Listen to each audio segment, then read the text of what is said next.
Kisah-kisah yang disampaikan ini adalah berdasarkan daripada novel seram terkenal tahun 80-an, iaitu Bercakap dengan Jin Jilid 2, arahan daripada Tamajalis. Anggaplah cerita-cerita dalam ini sekadar hiburan semata-mata, dan jika ada kesamaan, jadikanlah pengajaran kepada kita semua. Sekian, terimalah kisah berikut. Siri 33, Muntahkan Ulat dan Paku Karat, Bahagian 1. Pak Mardan dan saya terus ke bahagian belakang rumah. Lama juga Pak Mardan berlega-lega di situ. Hujan terus turun mencurah-curah. Petir dan kilat sabung menyabung di malam yang pekat. Saya dan Pak Mardan naik ke bilik pengantin. Halimah masih memegang besi kuning erat-erat. Pak Mardan meletakkan baldi di sudut bilik dan terus duduk di situ. "Kau, Tamar, duduk dekat lutut aku ni," Pak Mardan memerintahkan saya, dan saya patuh pada perintahnya.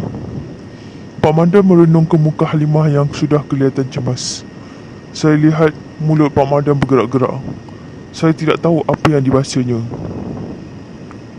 "Kau jangan tegur apa yang kami buat, Halimah.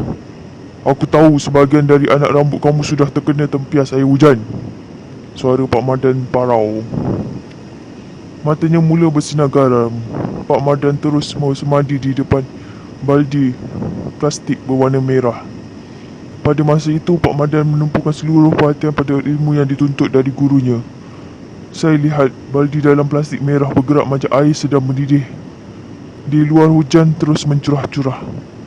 Cahaya petir jelas kelihatan menyelinap ke dalam bilik pengantin.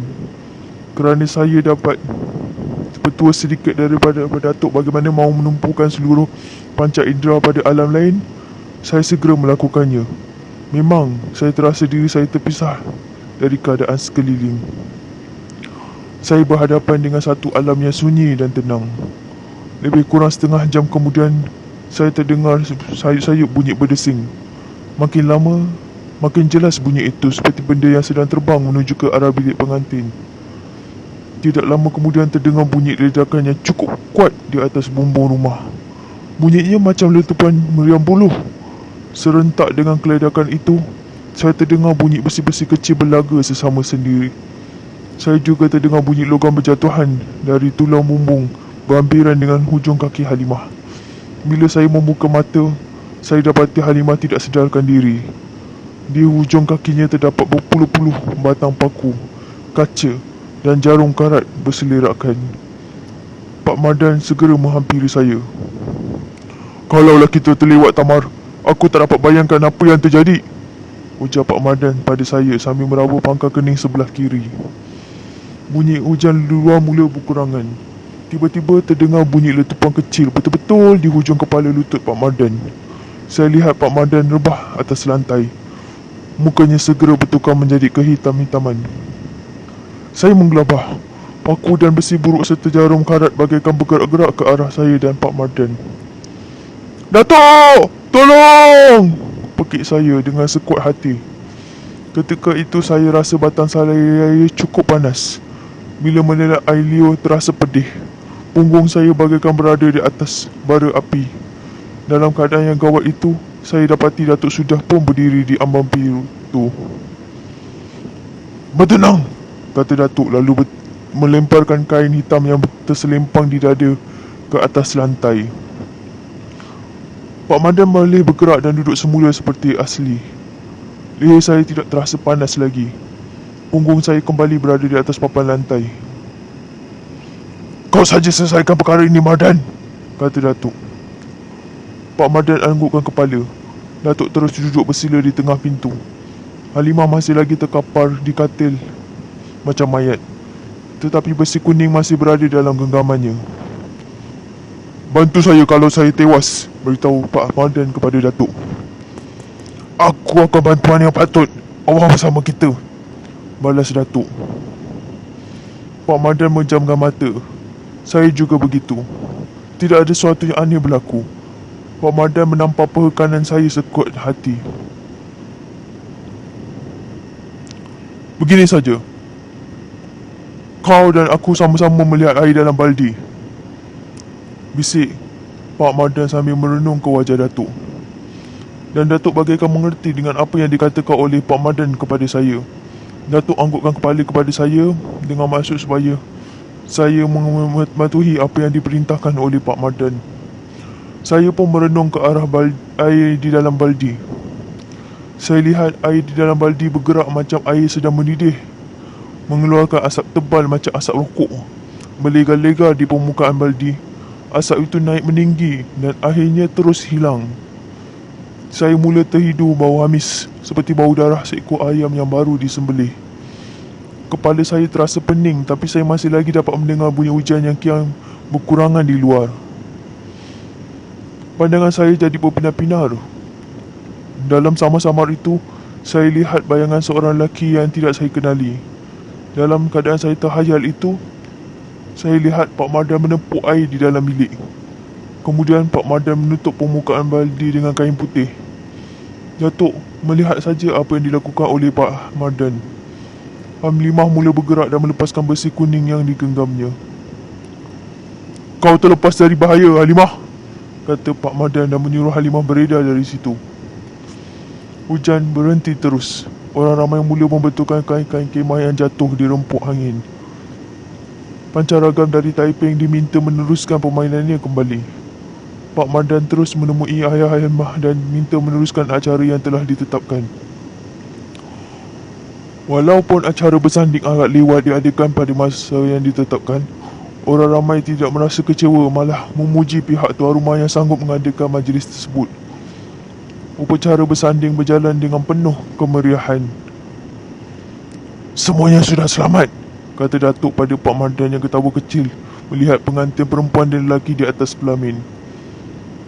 Bila upacara selesai, Pak Madan terus menepa ke bilik Halimah untuk mengutip paku dan besi yang berselerakkan. Malam itu, saya dan Datuk serta Pak Madan tidur di masjid. Pada mulanya, pihak tuan rumah melarang kami tidur di masjid. Setelah diberitahu oleh Pak Madan bahawa tindakan itu bukanlah berniat mahu memalukan tuan rumah, tetapi bertujuan menghindarkan sesuatu yang buruk terjadi kalau Pak Madan masih ada di situ, orang yang berniat jahat terhadap Halimah akan mengulangi perbuatan terkutuknya. Alasan itu dapat diterima oleh pihak tuan rumah dengan baik.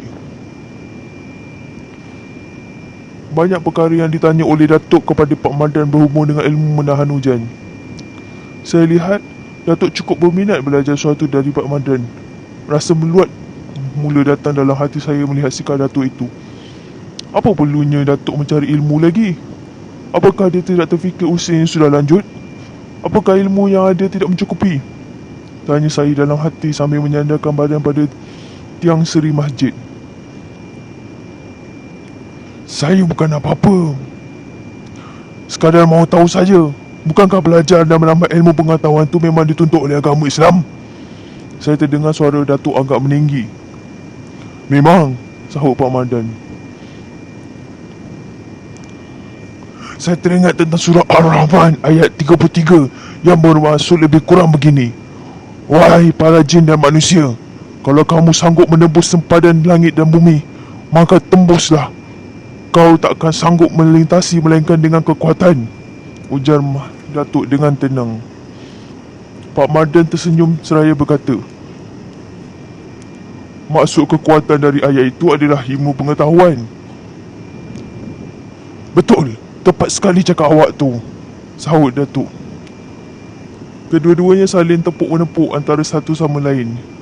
Melihat dari cara mereka bercakap itu, saya segera membuat kesimpulan antara Datuk dan Pak Madan memang terdapat rasa persefahaman.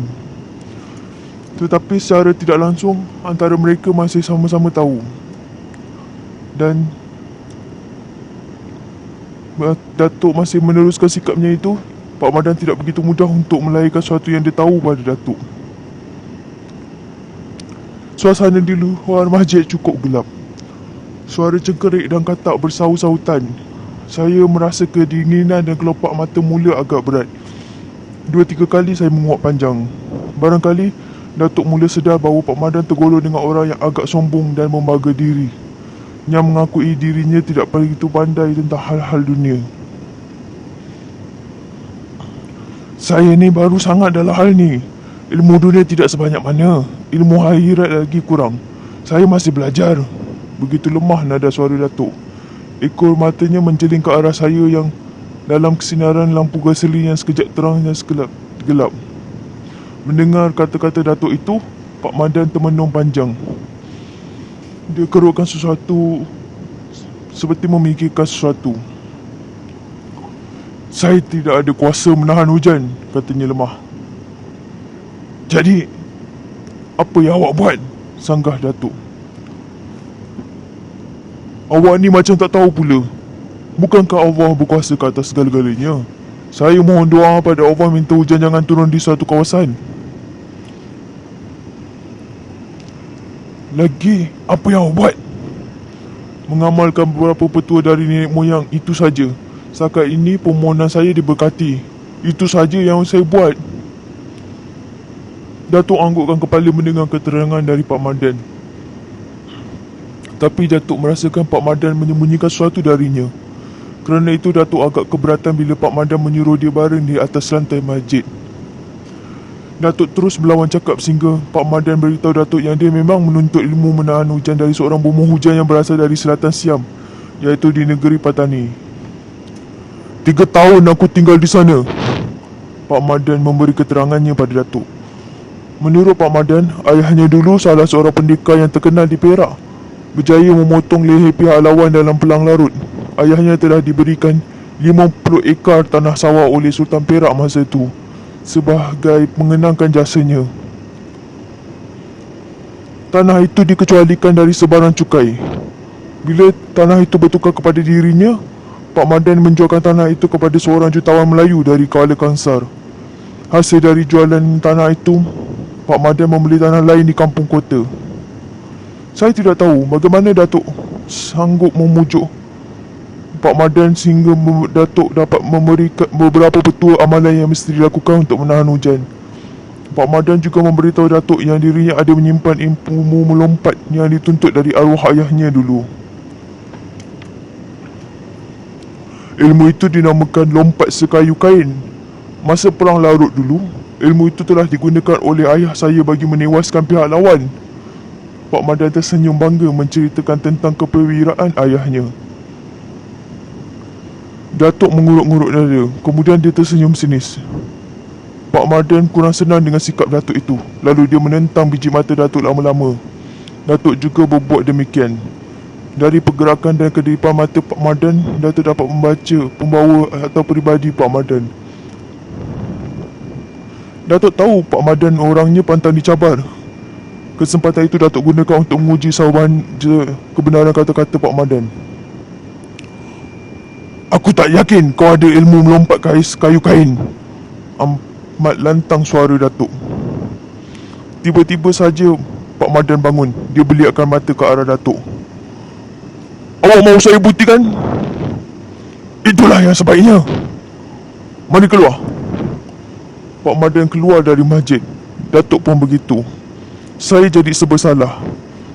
Dalam sama-sama lampu gasolin saya lihat jam tua yang tersangkut di tiang seri. Jarum pendek dan panjang menunjukkan ke arah angka 12. Rasa dingin cukup hebat menggigit kulit saya. Bibir saya menggeletar. Suara katak dan cekrik kian bertambah hebat. Datuk menghampiri Pak Madan dengan tenang. Begini saja, sekarang pukul 12 tepat. Pesan guru saya tak baik melakukan sesuatu tepat jam 12 malam atau siang. Banyak buruk dari baiknya, beritahu Datuk pada Pak Madan. Nampaknya Pak Madan tidak membuat sebarang bantahan pada Datuk. Sementara menanti jarum jam bergerak dari pukul 12 ke pukul 12:02, Datuk duduk di tangga kaki masjid. Pak Madan berdiri di halaman masjid. Dia sudah pun memakai baju hitam dan seluar serta berselempang kain kuning. Dia membelakangi Datuk. Datuk mau bergaduh? Tanya saya pada Datuk. Tidak, sekadar mau menguji. Setahu aku, seorang pendekar atau pahlawan tak akan menunjukkan kebolehannya di kalangan ramai. Pahlawan selalu bersikap macam harimau menyimpan kuku, kata Datuk.